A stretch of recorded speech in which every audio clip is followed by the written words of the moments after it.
حضرت مولانا طارق جمیل صاحب کا واقعہ ہے. ایک شخص آیا مجھ سے ملنے کے لیے, خواجہ سرا ہے. میں تو پہلی دفعہ زندگی میں کوئی خواجہ سرا مجھ سے ملا.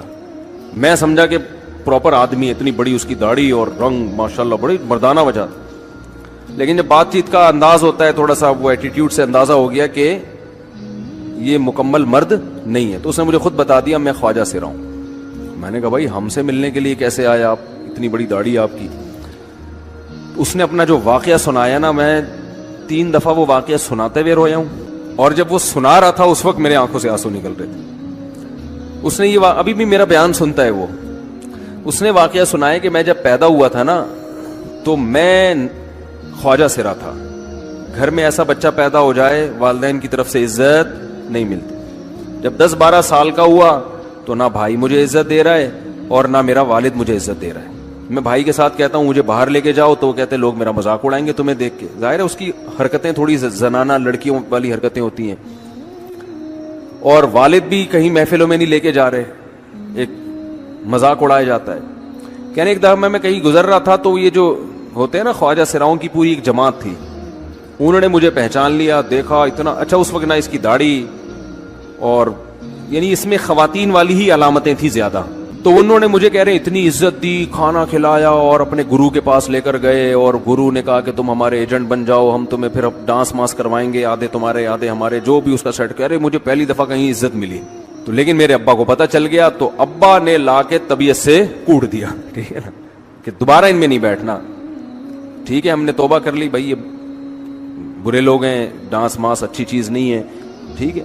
تو اب کیا ہوا, کہتے ہیں کہ پھر جو ہے نا کچھ دنوں میں کہیں کسی سے جھگڑا میرا ہوا کسی بات پہ, تو اس نے انتقام لینے کے لیے شکایت لگا دی ابا کو کہ یہ دوبارہ ان کے پاس گیا, حالانکہ وہ جھوٹی شکایت تھی. اب ابا کو لگا کہ یہ صحیح کہہ رہا ہے جس نے شکایت لگائی ہے, کیونکہ شبہ تو تھا نا ابا کو دوبارہ جائے گا.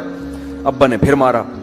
تو کہہ رہے ہیں میں بول رہا ہوں کہ میں نے یہ کام نہیں کیا, میں نہیں جا رہا ان کے پاس, میں نہ ناچ گانا سیکھ رہا ہوں, کچھ بھی نہیں. لیکن ابا نے اس کی باتوں میں آ کے انکوائری نہیں کی ہوگی پوری, وہ سمجھے ہوں گے کہ بھئی ایسا ہی ہے, تو ابا نے پھر کٹائی لگائی.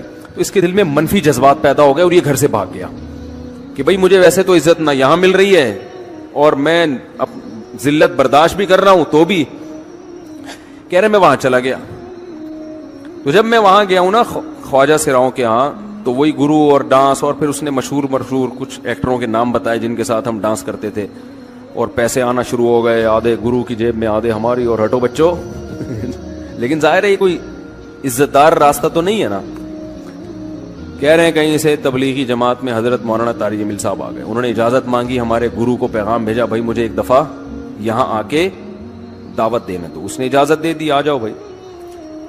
بیان کیا, ان کو سمجھایا بھائی یہ زندگی نہیں ہے, اللہ کی سیروزے کے لیے بہرحال ترغیب دی. کہہ رہے ہیں میں تیار ہو گیا, باقی لوگ تیار نہیں ہوئے, میں تیار ہو گیا.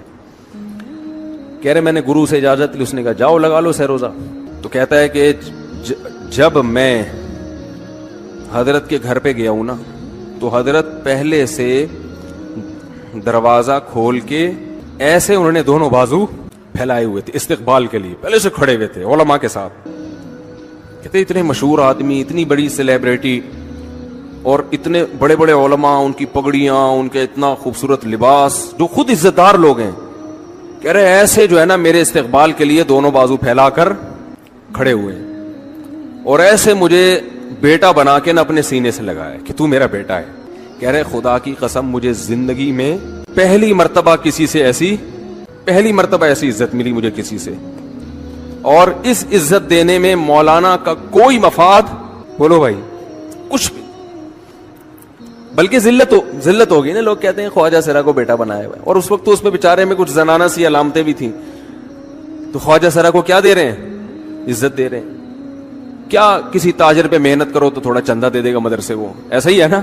اور کسی افسر پہ محنت کرو تو تعلقات کیا ہو جائیں گے, جب وہ دین پر آئے گا تو اس سے کیا فائدہ. اس کو تو باپ ایسے ان لوگوں کو ریجیکٹ کر دیتے ہیں, بھائی اپنانے سے. کہہ رہے مجھے یہ اپنا رہے ہیں, ایسے سینے سے لگایا انہوں نے, اور مجھے سہروزے کی جماعت میں اپنے ساتھ لے کر گئے, کھلاتے تھے, بڑا خیال رکھوایا میرا.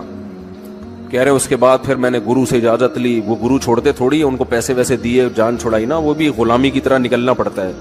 پیسے دیے پتہ نہیں کتنے لاکھ یا کتنے ہزار روپے, وہاں سے پھر نکل کے 4 مہینے اس میں بھی خیال کیا. تو پھر تبلیغ کے بزرگوں سے ملا, پھر انہوں نے پورا مجھے بتایا کہ بھائی تم یہ علاج کرو تاکہ تمہارے اندر یہ زنانہ علامتیں ختم ہو. تو وہ علاج کر رہا تھا ماشاءاللہ, انجیکشن لگے, انجیکشن میں ڈاکٹروں کی بھی مدد کروائی. یہ ایسی لگایا جاتا ہے.